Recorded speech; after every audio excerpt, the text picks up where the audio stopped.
Porque me encantan las dos cosas, me encanta TED y me encanta Vitoria y es un placer estar con vosotros. A lo mejor alguno me suena a mi cara porque yo soy colaborador habitual del programa de José Mota, a lo mejor otros os suena a mi cara sobre todo porque hice la película de Cariño encogido a los niños, o sea que para que nos vayamos situando.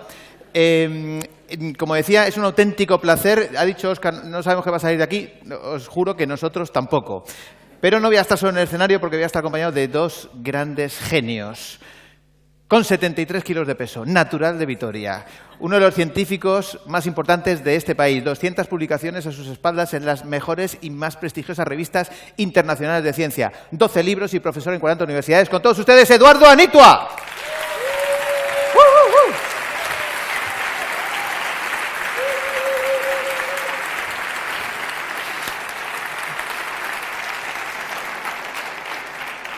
Toma asiento, por favor. Con 63 kilos, natural de La Mancha, uno de los mejores humoristas de este país, el único que ha hecho especial de Nochevieja en solitario, por cierto.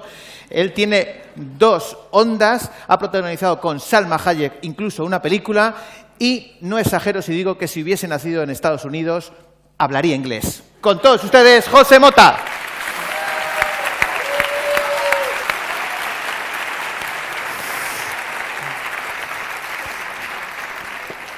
No sabemos qué va a salir de aquí, pero sí sabemos que nos hemos dejado una pasta en los trajes solamente para estar en el TED Almendra Medieval. Los únicos que lo hemos hecho, por cierto. Bueno, vamos a empezar. La primera pregunta es absolutamente obligada, Eduardo, y creo que por ser, digamos, la persona más importante de los que estamos aquí, te la tengo que hacer a ti. Eduardo, ¿qué es lo más importante a la hora de investigar en ciencia? Hombre, pues me alegro mucho de que me hagas esa pregunta. Vamos a ver, a la hora de investigar en ciencia. Bueno, realmente la comunidad internacional, nacional de científicos sabe que una de las herramientas más poderosa y efectiva a la hora de hallar cualquier bacteria, virus, etcétera, lo que estemos buscando, sin duda ninguna es el cansinismo. Es decir, la persistencia, el estar ahí. ¿Por qué? Porque el virus sabe que tú estás mirando. Y tú sabes que el virus está. Pero no os habéis visto entre vosotros. ¿Sabes lo que te quiero decir? Entonces, claro, hay que engañar al virus. Haces como que te vas, pero no te vas. ¿Con qué mecanismo? Con el cansinismo. Y cuando sale, zapatazo. ¿Me explico lo que te quiero decir? Sí, o sea, ¿tú podrías afirmar que el virus siempre está behind the musgo? Behind the musgo. Efectivamente. O sea, es una cuestión de ir mirando el musgo y ahí behind está. Exactamente. A ver, este hallazgo, que en sí mismo lo es también, el de la herramienta, y ahora lo va a corroborar don Eduardo, del cansinismo, verdaderamente somos muy pocos los que tenemos la lucidez de verlo. Hace tiempo ya, ¿no? Eduardo, ¿tú podrías corroborar lo que acaba de decir José en el sentido de que efectivamente en la investigación científica el cansinismo, la tenacidad, la perseverancia es un poco el secreto de todo esto? Hombre, en investigación lo que es esencial es el método, ¿no? El camino que va desde la intuición a la evidencia, desde que tienes una idea, crees que algo lo vas a poder realizar hasta que consigues, por así decir, que eso sea un tratamiento médico, hay un largo camino, una metodología de trabajo y al mismo tiempo algo que es fundamental y es la perseverancia, la constancia, el método. Es algo fundamental, yo creo que tanto en la ciencia como en el humor, ¿no? Hay una frase que a mí me dijo una vez Eduardo Anitua que me cambió completamente la manera de pensar en la ciencia. Me dijo, después de 30 años de investigación nos hemos dado cuenta de que siempre acertamos a la última. Sí, porque lo fundamental cuando estás, como ha sucedido en los grandes hitos de la medicina, es estar abierto para lo que te vas encontrando en el camino. O sea, lo más importante de la investigación es estar muy atento en el camino, porque raramente el destino es el que tú te habías prefijado, sino que por lo general, cuando consigues cambios absolutamente disruptivos, es cuando te encuentras algo que no es lo que esperabas. Pero estás lo suficientemente atento, todo el mundo está mirando hacia el mismo lugar, pero da la casualidad que tú ves. Y tú ves, es un conjunto, por una parte, de intuición, por otra parte, de método, y luego, por otra parte, de estar ahí. De estar ahí. De estar ahí, porque si no estás, no lo ves. O sea, ¿se han dado casos de investigaciones que no estabas y se han hecho? Efectivamente. Si no estás, no. De la misma manera que si no estás, no. Si estás, sí. Sí, o sea que si estás... Si estás, sí. Pero si no estás... No. Tú que eres un experto en virus, ¿cómo ves al virus últimamente? El virus no es mala persona. ¿Voy a decir que sea mala persona? No. Buena. Ay. El virus lo que pasa es que tiene un pronto muy enseguida, pero luego no es nadie. ¿Tú me entiendes lo que te quiero decir? Hay que esperarle. Por eso dices, es verdad, el virus está... Claro, a mí yo admiro mucho la paciencia que tenéis los científicos, porque yo creo que el científico cuenta con un no ya de entrada, un no rotundo, pero dice, pero ¿y si sí? Es no, pero ¿y si sí? Y en esa espera, el si sí, a veces la flauta suena. Hombre, lo fundamental es que siempre que consigues un avance, tienes el no por delante. El no del inmovilismo, el no de que por qué vas a cambiar cuando se lleva haciendo toda la vida así.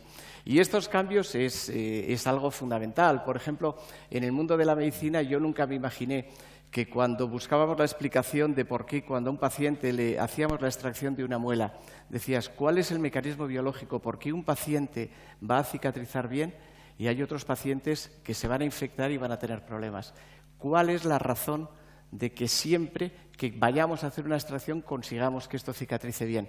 Y la respuesta era analizar quién es el responsable. El responsable es el coágulo de la sangre. Resulta que en nuestra propia sangre es donde tenemos nuestro mayor potencial reparador. Si me corto un dedo, ese dedo va a epitelizar porque ahí se va a formar un coágulo de sangre. Cuando nosotros hacíamos una extracción también, el analizar metodológicamente y saber qué componentes, cuáles son los mecanismos biológicos, es lo que ha conseguido que hoy en día lo que nosotros veíamos hace 20 años, sabíamos que pasaba algo, pero no entendíamos muy bien por qué.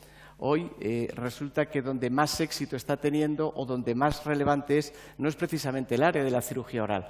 Es sorprendente que la idea que tuvimos en el área de la cirugía oral hoy es la técnica más revolucionaria en el mundo de la ortopedia, de la medicina deportiva, de la cirugía torácica. Yo ayer estaba en un congreso de oftalmología y ver que algo que has desarrollado tú, una técnica que tú la estabas viendo con una orientación totalmente diferente, estabas buscando regenerar hueso. Se está utilizando hoy en día para regenerar la córnea. Yo ayer veía una cirugía de un paciente con un agujero en la córnea que se iba a quedar ciego y que por aplicar esta técnica había recuperado la visión al 90%, es esa sensación de estar atento. El no ya lo tienes por delante. O sea, que pero a mí hay una cosa que me interesa mucho, lo que ha dicho Eduardo, es estar abierto a los cambios. Es importante. Y una vez estuve en una consulta de un dentista y me pusieron una muela que no era mía y me dijo, acostúmbrate y tal, y al final pues me dice... O sea, podríamos decir que esa técnica del ECC que hablábamos, habéis conseguido que el coágulo se venga arriba, ¿no? ¿Cómo has dicho? El coágulo se viene arriba y empieza a reparar ya prácticamente a todo el mundo, ¿no? Sí.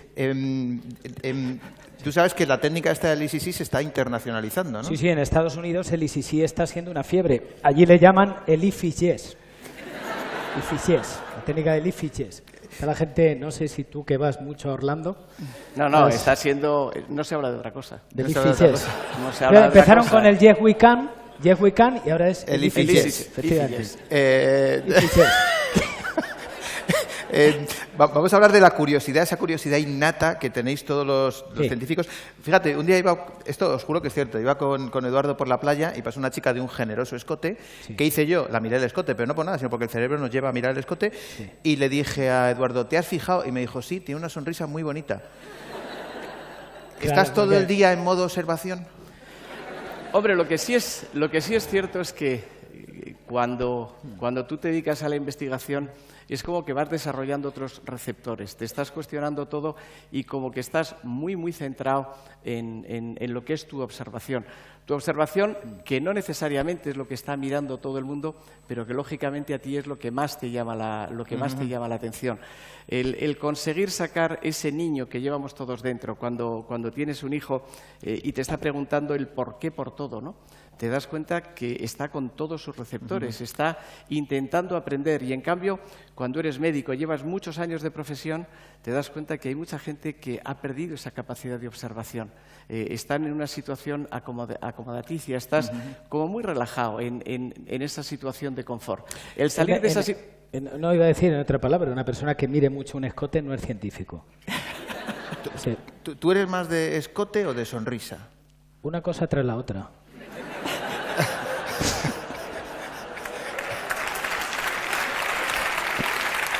Sobre todo, si el que lleva el escote eres tú. Digo. Pero es verdad, yo te conozco y hemos viajado mucho juntos, que estás todo el día en modo humor, o estamos todo el día en modo humor, y de repente vas, te sirven un té, y dices tú, mira cómo lo hemos servido, ¿por qué no hacemos un sketch de esto? O entras en un banco, o sea, es decir, el humor está en todas partes. ¿Hace falta observar ese humor? ¿Por qué tú lo ves y los demás no? No, pero tampoco es un ejercicio que uno haga de estar en tensión para encontrar cosas y tal. Yo creo que el humor en uno es como una especie de parapeto, lo hablábamos antes detrás, ¿verdad? Es como un sitio donde tú te encuentras a gusto. Y si encima tenemos la suerte, los cómicos, de contar historias a la gente y arrancar una sonrisa o una carcajada, el pago es inmediato. Me temo que los científicos, para recibir ese pago, tenéis que esperar muchísimo más tiempo. Trabajamos a medio plazo, exactamente. Claro. Nosotros invertimos a mucho más largo plazo. Pero antes estábamos comentando, ¿qué es lo que más te sorprende o lo que más te estimula en la investigación? ¿Qué es lo que te permite estar en el ECC y verdaderamente no quedarte en el primer tropiezo? Pues verdaderamente es el tener la certeza, tener la convicción de que vas por un camino, de que vas, como hemos comentado antes, en ese modo observación y que todos estos cambios que tú estás viendo a lo largo de tu investigación muchas veces son mucho más importantes que el destino que en un principio te tenías prefijado. Es estar adaptándose a los cambios, ¿no? Y sobre todo es que si te das cuenta, en la historia de la humanidad ha habido grandes hallazgos, como por ejemplo antes la gente bostezaba y se moría asfixiada, hasta que llegó uno que inventó cerrar la boca. Claro, pero es estar al quite metido. Bueno, la propia ley de la gravedad, Claro. por poner un ejemplo. Claro, antes a la gente no le pesaban las bolsas, pero llegó Newton. Si no fuera por Newton, la gente... Inventó la gravedad. Newton inventó la gravedad. La gente antes flotaba por la calle. Llegó Newton, o sea, que hay hallazgos que son buenos y otros no. Descubrimientos que son buenos y otros no. Las gallinas que entran por las que salen, sí, es lo que viene siendo. ¿Tiene método el humor? ¿Tiene método? Se puede decir que sí, pero se puede pensar que no. Es decir, no, vamos a ver, sí, mola mucho. A mí me gusta trabajar en equipo. ¿Por qué? Porque si trabajas solo, está bien, eres libre, pero corres el riesgo de que una idea tuya... lo bueno que tiene trabajar en grupo es que cualquier idea que se te ocurra, inmediatamente tienes el efecto rebote, el feedback, de lo que hablamos, ¿no? Como cuánto de buena es esto, porque con mucha frecuencia lo que sí me he dado cuenta es que lo que pasa en pequeño casi siempre pasa en grande. O sea, si hay un grupo de 10 personas, una mesa de trabajo de ideas, y tienes una idea que es manifiestamente buena, cuanto menos al que menos le ha gustado, le gustó. Hombre, en el mundo de la investigación lo que sucede es que cuando tú consigues que en tu equipo haya gente que tenga una formación diferente, equipos multidisciplinares, te das cuenta que al final la realidad es muy poliédrica. Cada uno está mirando lo que está mirando. Yo nunca me imaginé que una técnica quirúrgica que se hacía en el área de la cirugía oral, cuando yo tenía a unos cirujanos oftalmólogos conmigo en quirófano, ellos estaban pensando de cómo iban a aplicar esto al ojo. En definitiva, lo que tenemos que estar abiertos, cada uno de nosotros, es a qué opina nuestro equipo y adaptarnos al mismo tiempo e ir enriqueciéndonos de diferentes puntos de vista, ¿no? Bueno, para los que no entendáis o tal, cirugía oral es aquella que se aplica cada 60 minutos.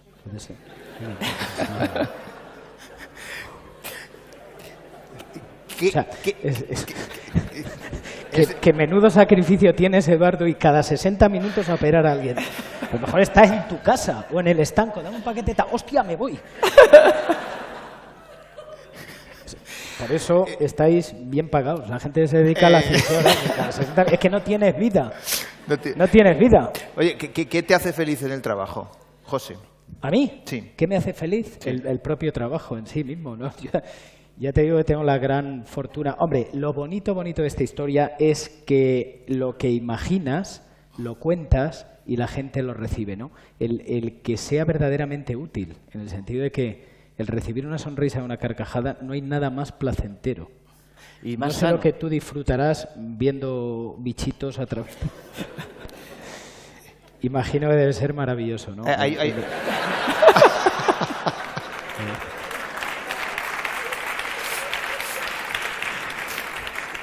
No, yo siempre he dicho que... No, dime. No, decía que los que nos dedicamos al mundo del humor generamos endorfinas, que las endorfinas son unas hormonas de la felicidad, que de hecho sabéis que se generan pues con deporte, haciendo el amor, que de hecho íbamos a terminar haciendo el amor todos, pero por una cuestión de tiempo hemos preferido... Vamos pillas. Y además somos impares, que lo sepáis.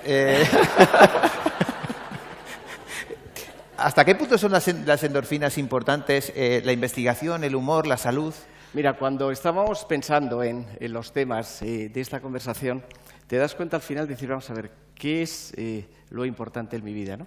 Y dices, ser feliz. Y dices, bueno, ¿y qué hago yo todos los días para ser feliz?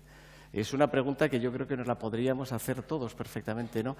¿Por qué nos dedicamos tanto tiempo al día a día y tan poco tiempo a lo que es el objetivo de nuestra vida?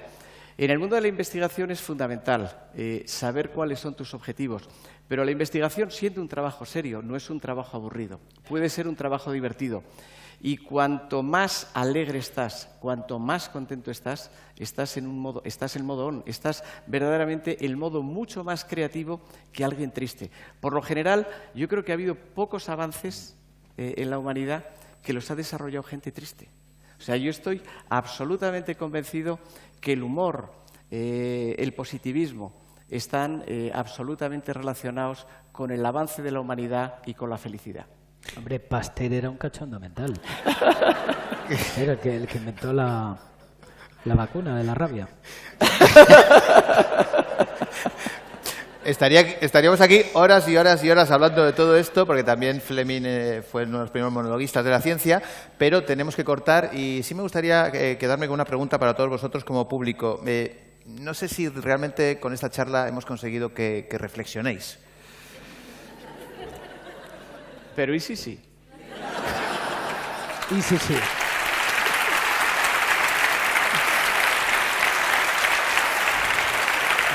Bueno.